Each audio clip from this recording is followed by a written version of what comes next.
Isaías, no capítulo 44, no verso 6, para que a gente comece a nossa conversa dessa manhã.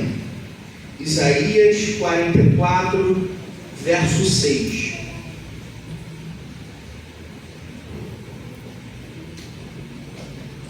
À medida que você encontrar, fique de perto, por favor, para que nós façamos essa leitura juntos. Livro do profeta Isaías, capítulo 44, versículo 6.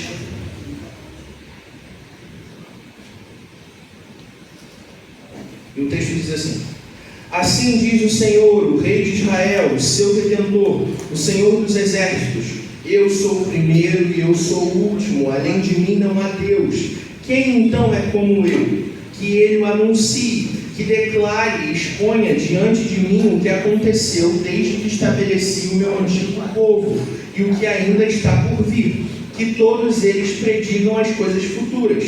Não temam, nem tenham medo. Não anunciei isto e não predisse muito tempo atrás? Vocês são as minhas testemunhas. Há outro Deus além de mim? Não existe nenhuma outra rocha, não conheço nenhuma. Todos os que fazem imagem nada são, e as coisas que eles estimam não têm valor algum. As suas testemunhas nada veem, nada sabem, para que sejam envergonhados. Quem é que modela um Deus e funde uma imagem de que nada lhe serve? Todos os seus companheiros são envergonhados, pois os artesãos não passam de homens. Que todos eles se ajuntem e declarem a sua posição. Eles serão lançados ao pavor e à vergonha. O ferreiro apanha uma ferramenta e trabalha com ela nas brasas. Modela um ídolo com um martelo e forja com a força do braço. Ele sente fome e perde a força, não bebe água e desfalece. O carpinteiro mede a madeira com uma linha e faz um desenho com um traçador. Ele modela toscamente com cinzéis e o marca com compassos. Ele o faz na forma de um homem em toda a sua beleza, para que habite em um santuário.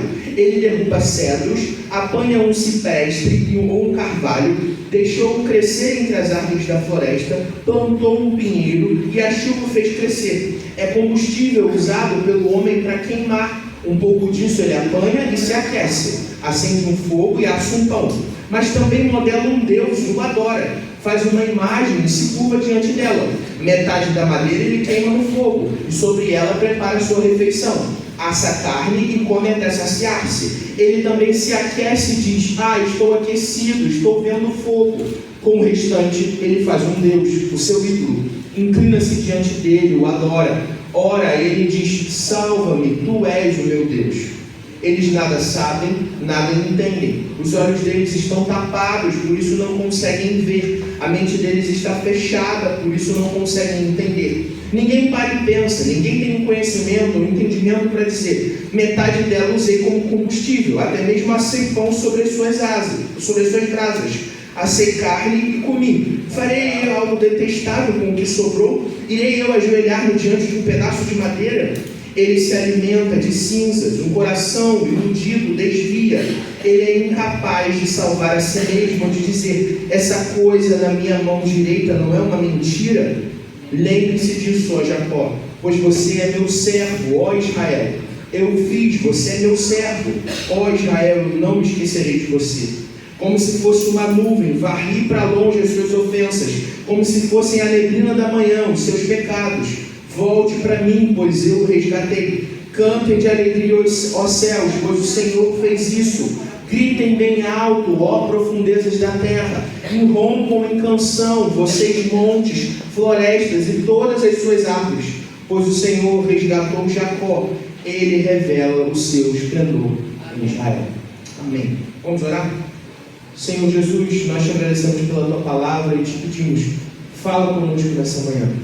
Espírito Santo, o Senhor que inspirou a Escritura, aplica agora a palavra de Deus aos nossos corações, e que nós possamos ser transformados pelo poder do Evangelho.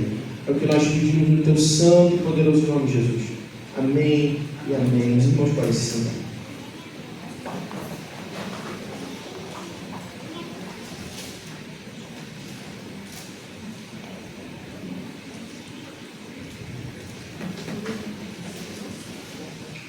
Há umas semanas atrás eu estava na casa de uns amigos e eles colocaram Criminal Minds vai passar. Uma série policial de investigação baseada numa equipe do FBI que faz análise comportamental de criminosos psicopatas e serial killers. E aí a gente acompanha o trabalho dessa equipe e o jeito como eles vão atrás desses criminosos. Eles colocaram lá um episódio, eu já tinha assistido isso na minha infância com minha mãe, que é fã de todas as séries policiais existentes, as boas e as ruins. Criminal Minds são as boas. E eu assistia com ela, e aí eu vi lá na casa desse casal de amigos e falei assim, vou voltar a assistir. E de fato voltei a assistir.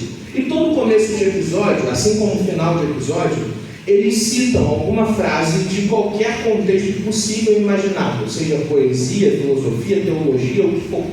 E essas frases, elas têm, claro, alguma relação com a temática daquele episódio.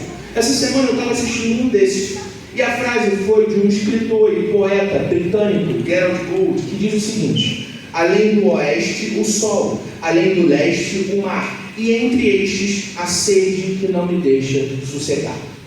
E era um episódio que falava justamente sobre um criminoso que era insatisfeito com a vida dele, a ponto de perder todo o emprego, o trabalho, se viciar em produtos de limpeza. Ele fumava produtos de limpeza e ele invadia casas e matava os membros daquela casa para fingir que a vida era dele, porque a vida dele não era boa o suficiente para ele, então ele queria outra vida.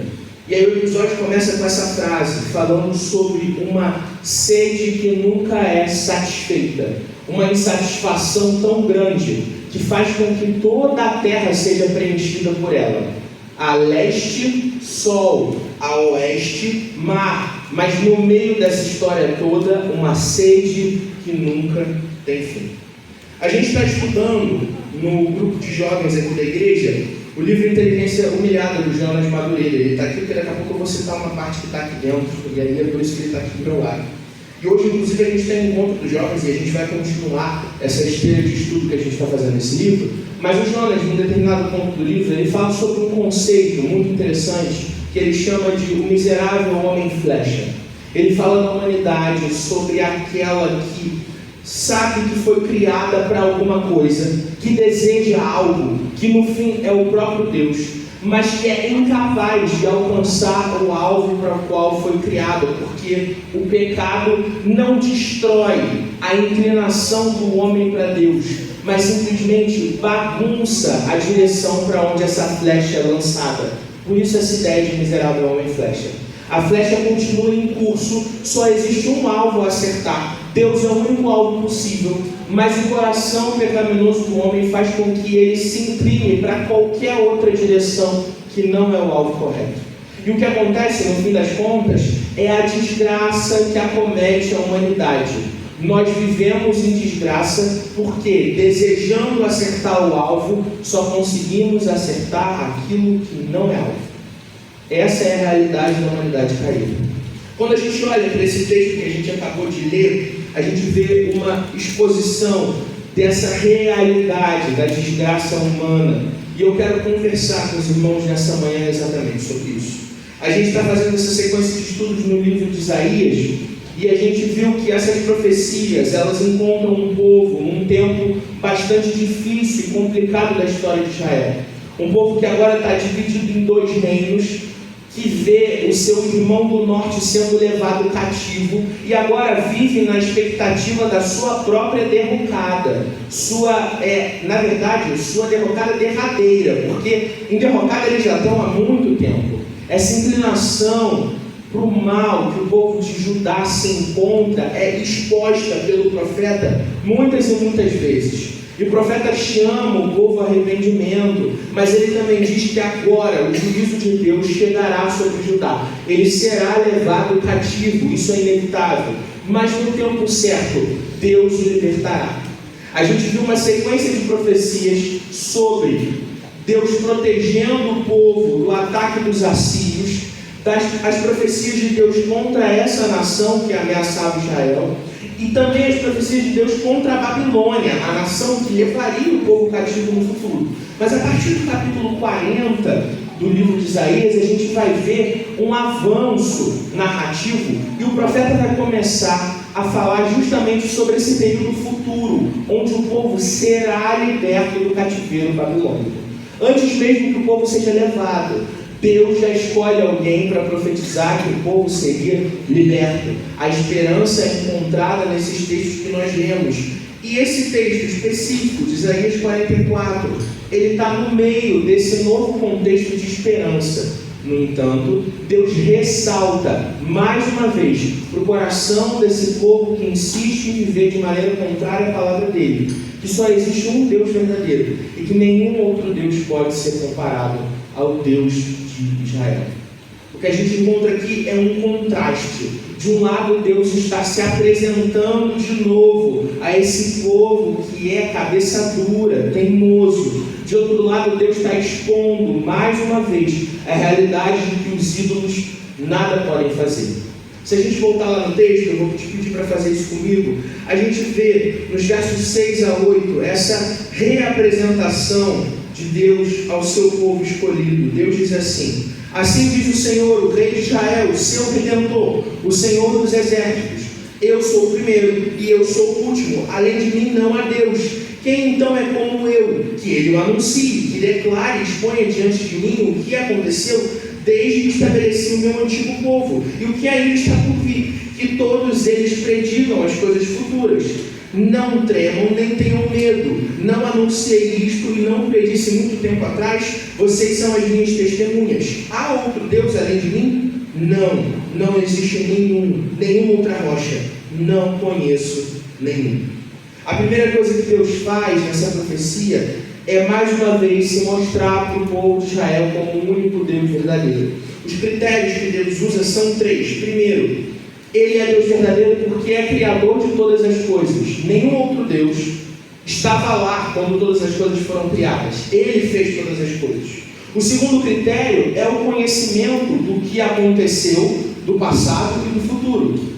Ele estava lá porque Ele é eterno, criou todas as coisas e por isso conhece tudo o que aconteceu. Não só isso, mas conhece tudo o que acontecerá, porque sendo Deus verdadeiro, tem poder e soberania sobre toda a realidade. O contraste são os deuses que nada podem dizer, nem sobre o passado que já foi, nem sobre o futuro que virá, porque não tem nenhum conhecimento. O terceiro critério que Deus usa é a sua providência. Ele fala para o seu povo: não tremam, não se assustem. Eu não disse que as coisas aconteceriam assim, do tipo, não sou eu que estou conduzindo a história. E os deuses nada podem fazer, mas o Deus verdadeiro é aquele que é Deus providente, que se envolve na história humana, que conduz a realidade de acordo com a sua vontade. Então a primeira coisa que a gente vê é essa apresentação. Mas então o que acontece em seguida é o contraste. Deus começa a falar para esse povo sobre o absurdo que os ídolos são, sobre como é absurdo o homem que se curva diante de uma divindade que ele mesmo construiu. A primeira coisa que Deus faz é falar sobre o destino dos ídolos e dos idólatras. Vamos voltar lá nos versos 9 a 11. Deus vai dizer assim: todos os que fazem imagem nada são, e as coisas que eles estimam não têm valor algum. As suas testemunhas nada veem, nada sabem, para que sejam envergonhados. Quem é que modela um Deus e funde uma imagem que de nada lhe serve? Todos os seus companheiros serão envergonhados, pois os artesãos não passam de homens. Que todos eles se ajuntem e declarem a sua posição. Eles serão lançados ao pavor e à vergonha. O destino dos idólatras e dos ídolos é a vergonha. Chega a ser patético o esforço humano de construir para si deuses segundo a sua própria imagem.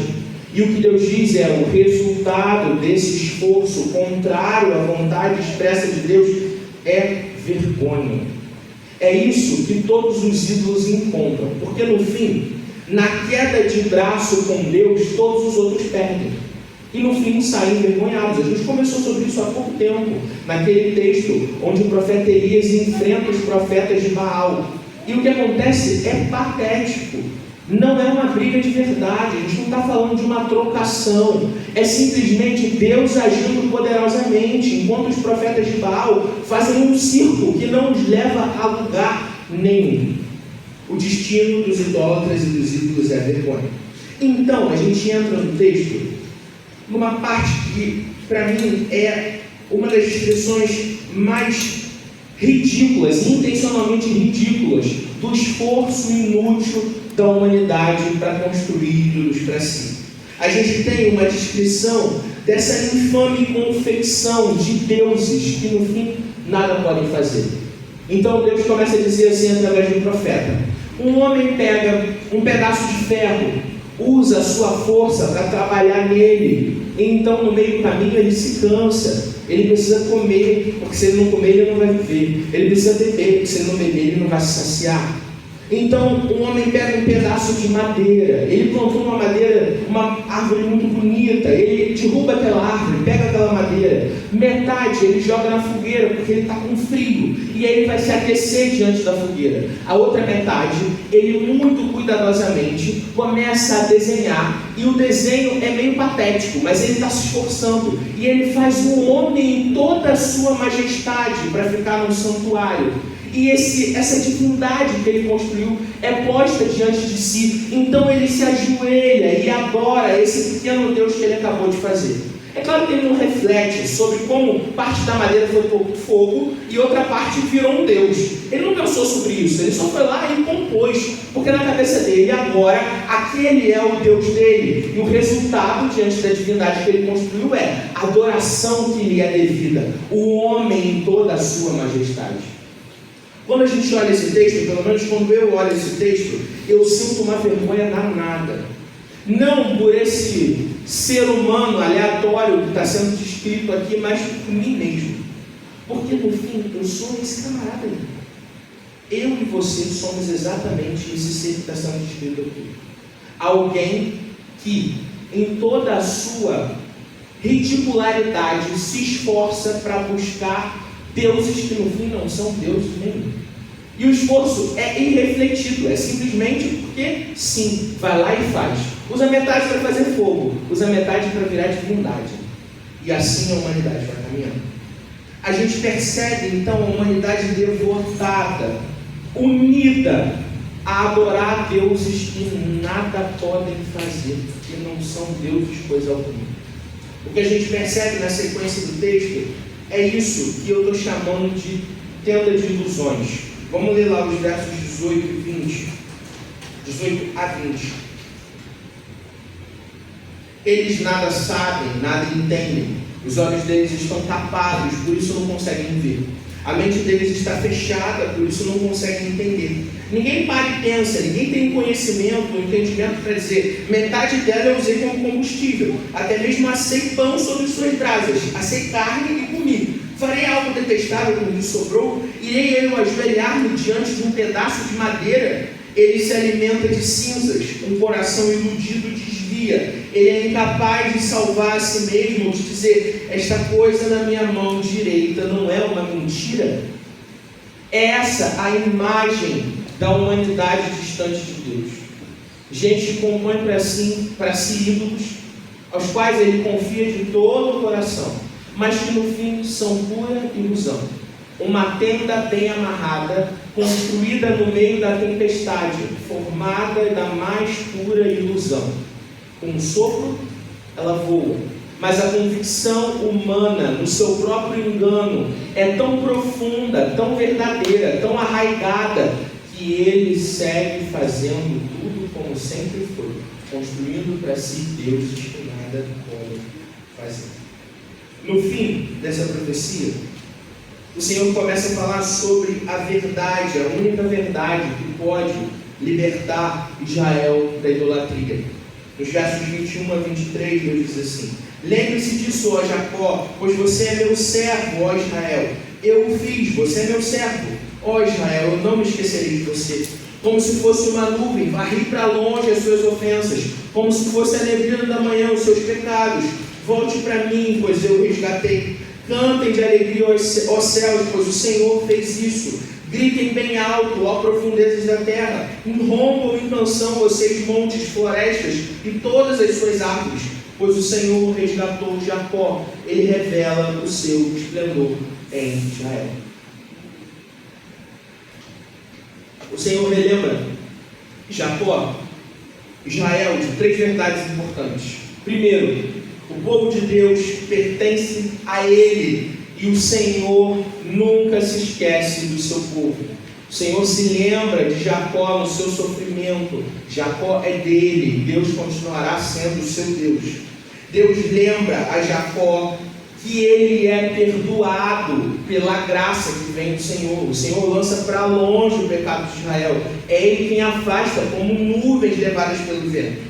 Por fim, o Senhor lembra Israel que ele é chamado a adorar o único e verdadeiro Deus junto com toda a criação. No lugar de usar a árvore para fazer um ídolo para si, Deus convoca a própria natureza a adorá-lo, porque Ele é digno de todo louvor, não só dos homens, mas de tudo que foi criado. Tudo louva ao Deus que fez todas as coisas. Eu sempre faço esse caminho com os irmãos, de expor o texto, então ir para um tempo de aplicações. A única diferença hoje é que não vão ser aplicações, vai ser uma grande aplicação, com alguns desdobramentos.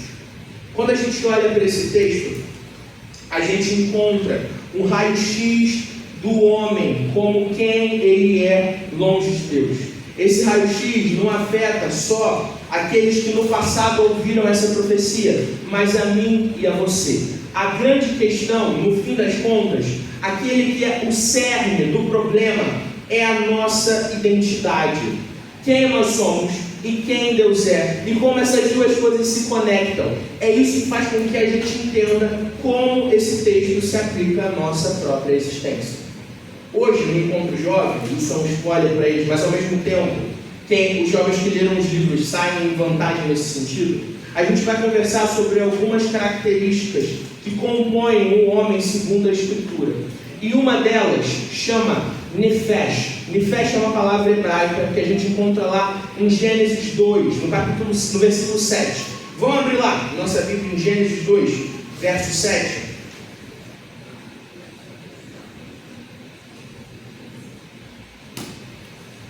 O texto diz assim: então o Senhor Deus formou o homem do pó da terra e soprou-lhe nas narinas o fôlego de vida, e o ser humano se tornou um ser vivente. Essa expressão, aqui traduzida como ser vivente, que em outras traduções vai ser chamada de alma vivente, é o que em hebraico se chama nefesh. Essa palavra, ela tem dois significados. O primeiro é esse conceito metafísico de alma, que a gente usa nas traduções até hoje. Mas ela tem um outro sentido, que é mais descritivo, no sentido de uma imagem, mais do que um conceito. Para os hebreus, essa palavra significa também garganta. A garganta é o lugar para o judeu onde ele sinaliza necessidade. A fome, para a gente, para o brasileiro, está na barriga, né? Quando a gente faz esse gesto aqui, a gente entende o que ele significa. A gente está dizendo que a gente está com fome. Para o judeu é diferente, seria mais alguma coisa assim. É aqui o lugar da fome. A necessidade, ela está na garganta. A sede está aqui. A gente poderia traduzir o texto então no seguinte jeito: Deus sopra o fôlego de vida na humanidade e o homem se torna uma garganta vivente. O que isso significa? Nós somos feitos de necessidade. O texto não diz que o homem tem necessidade, ela diz que o homem se fez necessidade. O homem criado é sedento. A nossa sede não é resultado do pecado. A nossa sede é parte da nossa natureza. Nós fomos criados como gente que precisa. Do que? É melhor dizer de quem? Do próprio Deus. A nossa sede é saciada em Deus e unicamente nele. O problema da idolatria é um problema de identidade. É quando o miserável homem flecha esquece o alvo para o qual ele foi criado e vive uma vida que busca saciedade em outras fontes que não no próprio Deus. Se todo o nosso ser é feito de puro desejo e necessidade, nós só vamos ser satisfeitos se encontrarmos a verdadeira fonte de alimento. É só água fresca que mata a sede. Não sei se você já teve a experiência de chegar com sede em casa e não ter um pingo de água gelada. E aí você toma aquela água quente com desgosto na alma, que não resolve o problema. Você jogou água para dentro, você se hidratou, fisicamente você está ok, mas a sede continua ali, porque é só água fresca que mata a sede. A verdade é que só Jesus pode saciar a sede do nosso coração. E por mais que nós nos esforcemos, a gente nunca vai encontrar saciedade em outro lugar. O problema da idolatria é o problema da ilusão. E como a gente resolve, então, a tenda da ilusão? Só encarando a verdade da Escritura. Eu falei que ele estava aqui para ele citar, e é um trecho que ele cita do C.S. Lewis. Ele diz assim: as criaturas não nascem com desejos que não possam ser satisfeitos. Um bebê sente fome, pois bem, há uma coisa chamada leite. Um patinho deseja nadar, pois bem, existe uma coisa chamada água. Os homens sentem desejo sexual, pois bem, existe uma coisa chamada sexo. Se encontra em mim um desejo que nenhuma experiência desse mundo pode satisfazer, a explicação mais provável é que fui feito para um outro mundo. Se nenhum dos prazeres terrenos o satisfaz, isso não prova que o universo seja uma fraude. Provavelmente os prazeres desse mundo nunca foram destinados a satisfazer. Não existe uma rivalidade entre Deus e a comida, entre Deus e o amor, entre Deus e o casamento, entre Deus e os filhos, entre Deus e o sexo. Não! Essas coisas todas são boas, desejáveis, importantes nos seus lugares certos. O problema é quando qualquer coisa toma o lugar que é unicamente do próprio Deus. A idolatria dos antigos envolvia pegar um punhado de madeira, jogar uma parte no fogo e usar o resto para fazer um ídolo. Mas o nosso desafio é muito mais interno e, portanto, muito mais sutil e difícil de identificar. É patético que eu use um pouco de madeira para botar no fogo e outro para construir um ídolo, mas é tão patético quanto procurar satisfação em qualquer outra coisa que não seja o próprio Deus. Então nossos casamentos viram nossos ídolos, nossos filhos viram nossos ídolos, nossas carreiras viram nossos ídolos, qualquer coisa que a gente possa imaginar, meu irmão, qualquer coisa. No fim, eu e você nos tornamos deuses do nosso próprio coração. E que patético seria se eu fizesse parte de um panteão. Seria ridículo, porque eu não posso fazer absolutamente nada, como os deuses antigos não podiam, como nenhum Deus que foi inventado no futuro poderá, porque só existe um Deus que é único, verdadeiro e eterno, o Deus de Israel, que nos chamou para uma nova vida, transformada pelo poder do seu Filho que morreu e ressuscitou.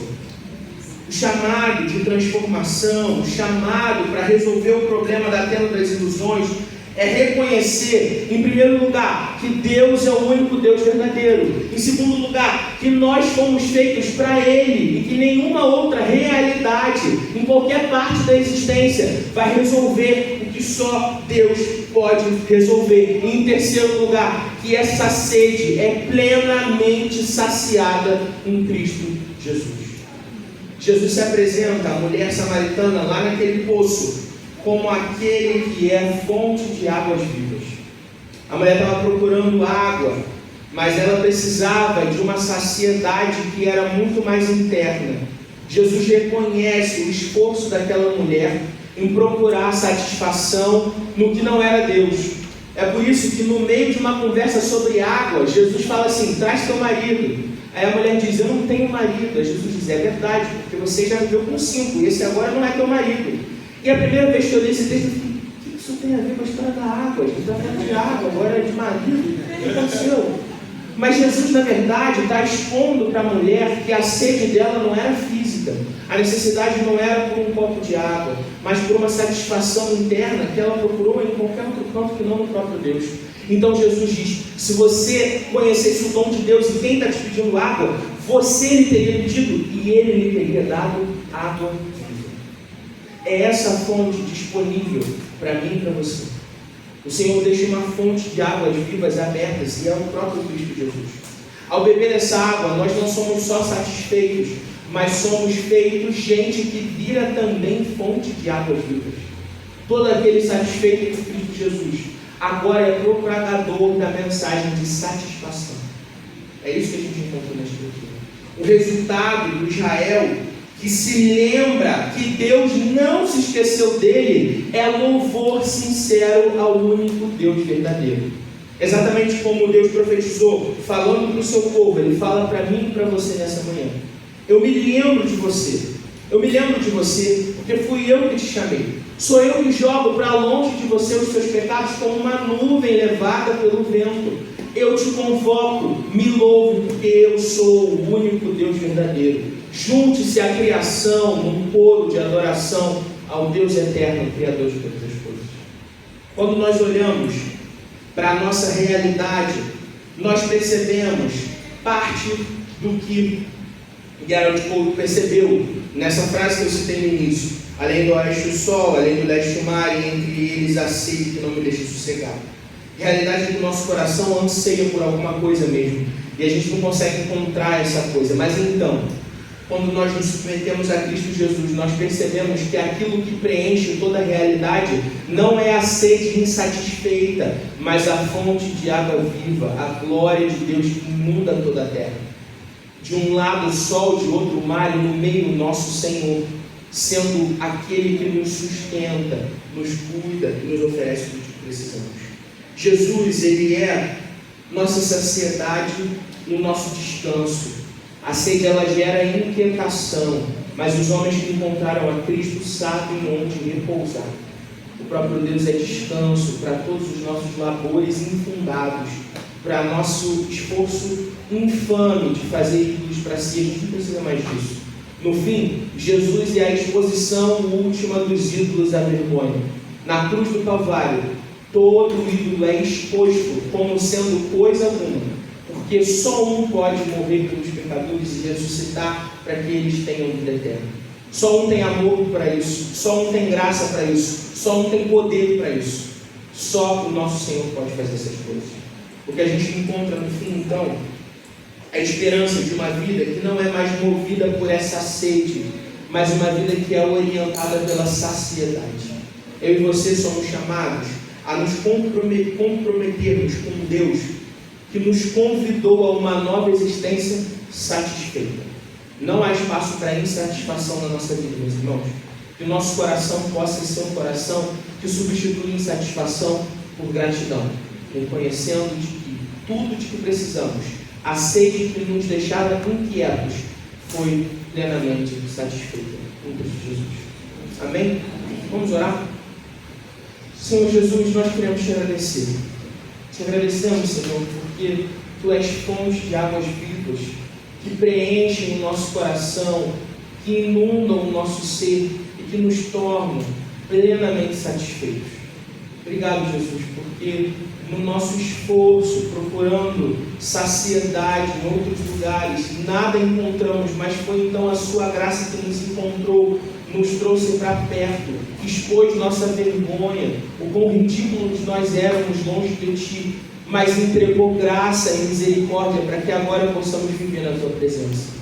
Jesus, que os nossos corações não sejam corações insatisfeitos, mas que nós possamos viver como gente grata a Ti, que reconhece que tem tudo de que precisa e que vive para a Tua honra e para a Tua glória. Muito obrigado, Senhor, pelo Teu cuidado, amparo e amor. Nos ajuda e fortalece. É o que nós pedimos no Teu santo e poderoso nome. Amém. Amém.